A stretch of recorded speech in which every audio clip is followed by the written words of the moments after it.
boa tarde a todos. Gostaria de cumprimentar a cada um dos ouvintes do programa A Palavra Verdadeira com a poderosa paz do nosso Senhor Jesus. Gostaria de agradecer também ao nosso Deus por essa oportunidade.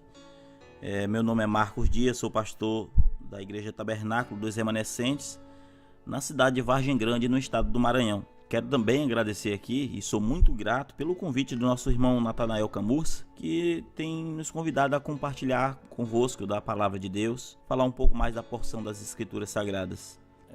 E eu quero falar sobre um tema chamado Identificando a Verdadeira Igreja de Jesus. Desde já eu quero alertar aos queridos ouvintes que quando eu falo sobre identificar a verdadeira igreja, não estamos falando de instituição religiosa, não estamos falando de algo semelhante, mas como indivíduos, servos do Deus Altíssimo, como sermos identificados como a verdadeira igreja de nosso Senhor Jesus. E para isso eu quero ler alguns textos, a princípio, São João capítulo 6, verso 65, que diz: Por isso eu vos disse que ninguém pode vir a mim se pelo meu Pai não for concedido primeiro.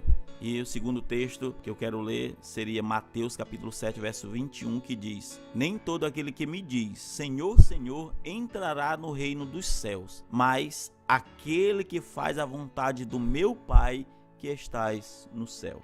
Então observe que não é aquele que diz Senhor, Senhor, aquele que clama a Deus, que busca a Deus, aquele que ora, aquele que vai à igreja, aquele que assiste os cultos, missa. Não é para este o reino dos céus, mas é para aqueles que fazem a vontade verdadeira de Deus. E Jesus também alerta no capítulo 6, a qual lemos, que ninguém pode vir a ele se não tiver sido concedido primeiro. Então ele abre a porta para que nós possamos entrar. Você escolhe se entra ou não. O que é igreja?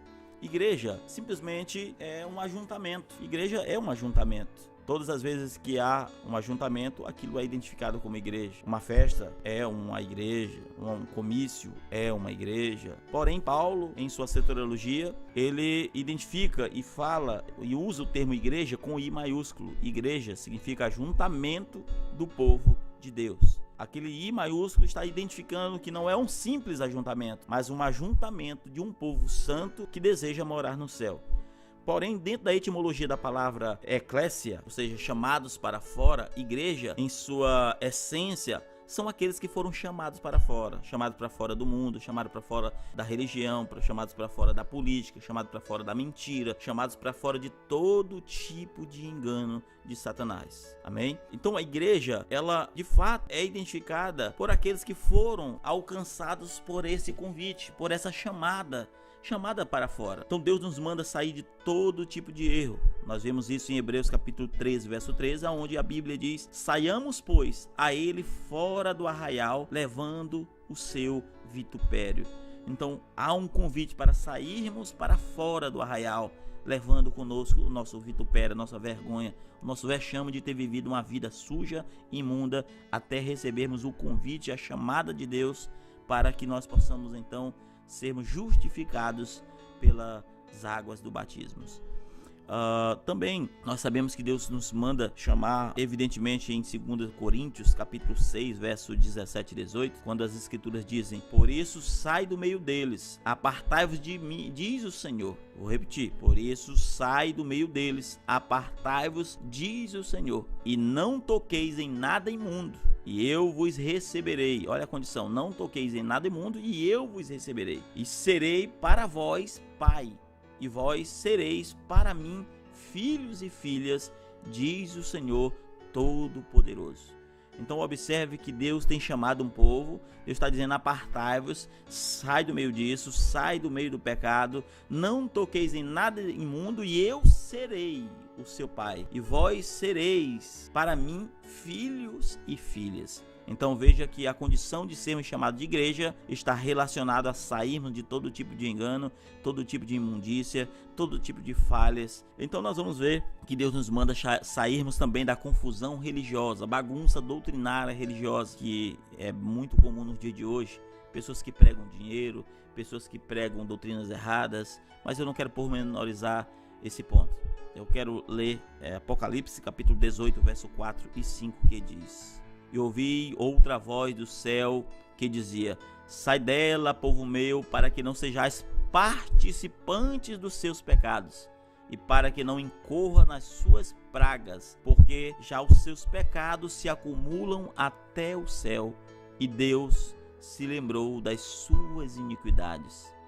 Triste é para nós que acharmos que, por vivermos 10, 20, 30 anos da nossa vida, achando que estamos servindo a Deus, achando que ao fato de irmos à igreja, de irmos ao culto, de irmos à missa, aquilo nos trará salvação, porque clamamos Senhor, Senhor, e a Bíblia tem nos dito o contrário, que nós devemos sair para que não venhamos ser participantes dos pecados, que não ocorrer em nós as suas pragas, os seus castigos, porque os pecados do mundo religioso se acumulam até o céu.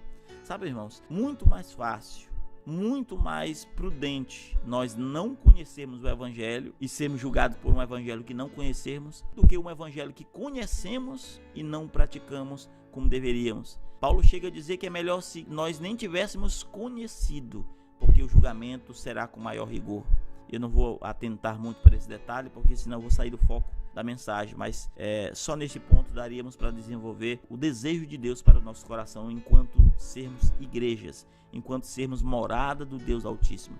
Então a igreja, ela deve sair de todo tipo de doutrina errada, todo tipo de erro, e o texto que lemos em Apocalipse fala da grande Babilônia. É naturalmente que Babilônia significa confusão religiosa ou portão de Deus, aonde as pessoas acham que ali é a porta de entrar aos céus. E nós sabemos que Jesus disse: eu sou o caminho, a verdade e a vida, e ninguém pode vir a mim se o Pai não trouxer primeiro.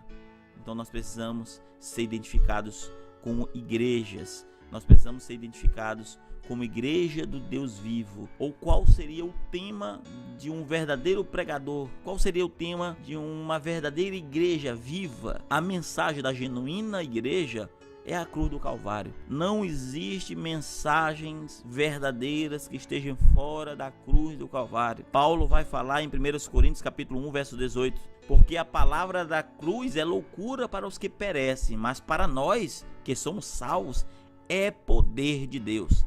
É loucura a palavra para aqueles que perecem. A mensagem da cruz é loucura, mas para nós que somos salvos é poder de Deus. O poder da libertação, o poder da cura, o poder da transformação. 1 João capítulo 1, verso 5 vai dizer: e esta é a mensagem que dele ouvimos e anunciamos, que Deus é luz e não há nele trevas nenhuma. Ora, se de Jesus ouvimos a mensagem que ele é luz, e que se nós devemos anunciar que ele é luz e não há trevas nenhuma, nós somos os primeiros a termos que deixar as obras das trevas, deixarmos as obras do pecado, deixarmos a vida profana, deixarmos essa vida suja e imunda a qual muitos de nós ainda estamos presos. Santidade fala de Calvário, fala de separados, fala de chamados para fora. Hebreus capítulo 12, verso 14 diz: segue a paz com todos e a santificação, sem a qual ninguém verá ao Senhor. Então, como nós poderíamos falar de salvação se ainda não conseguimos viver bem com os irmãos, se ainda vivemos com espírito de fofoca, de mentiras, se ainda vivemos com doutrinas estranhas, se ainda vivemos fora do padrão da palavra de Deus? São João, capítulo 3, verso 3, vai dizer assim: na verdade vos digo, que aquele que não nascer de novo não pode ver o reino de Deus. O reino de Deus está dividido claramente entre aqueles que não servirão a Deus, apenas clamarão Senhor, Senhor, e vivem nas suas velhas vidas, nas suas velhas práticas do pecado, nas suas velhas vidas de imoralidade sexual, de imoralidade conjugal, de imoralidades no seu cognitivo. Olha as pessoas talvez seminuas e as desejam. Pessoas que ainda precisam de um novo nascimento. E se não houver um novo nascimento, você nunca foi chamado para fora. Você nunca será identificado como verdadeira igreja do Deus vivo. Que Deus possa nos abençoar nessa linha de entendimento. E queria ler 2 Timóteo capítulo 2, verso 19, que diz: todavia, o fundamento de Deus fica firme, tendo este selo: o Senhor conhece os que são seus, e qualquer que profere o nome de Cristo, aparte-se da iniquidade. Evidentemente que há um selo, há um fundamento que permanece firme. Você pode passar 10, 20, 30 anos e nunca será um convertido em Cristo, Mas uma coisa é certa, Deus sabe quem são os seus.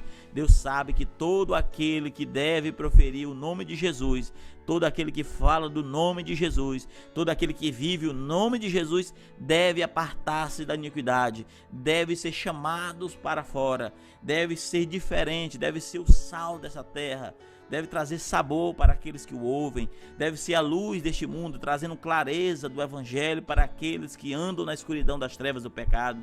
O homem que vive o evangelho em Cristo necessita que ele seja primeiro alcançado, e você não pode por si mesmo. Nós precisamos de um Salvador. Jesus disse: eu sou o caminho, a verdade e a vida, e ninguém pode vir ao Pai senão por mim. É uma grande necessidade, uma mudança. Há uma grande necessidade de identificarmos as duas naturezas, a qual nós chamamos de igreja, mas no fundo alguns não são igreja e sim meramente religiosos.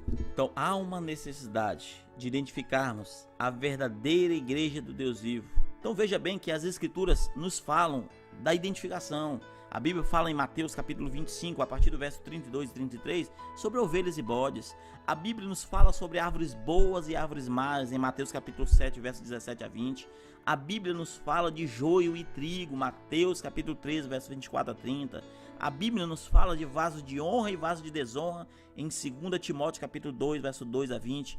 A Bíblia nos fala de filhos de Deus e filhos do diabo, em 1 João capítulo 3, verso 10. Então observe que o Filho de Deus, ele precisa ser gerado de Deus, ele precisa de um novo nascimento, como lemos em São João capítulo 3, verso 3. Nós precisamos ser identificados pelo genuíno poder da transformação do Espírito Santo, e não meramente uma vida religiosa, e não meramente uma vida falsa, uma vida de mentiras, uma vida de ainda daqueles velhos sentimentos, daquele velho homem.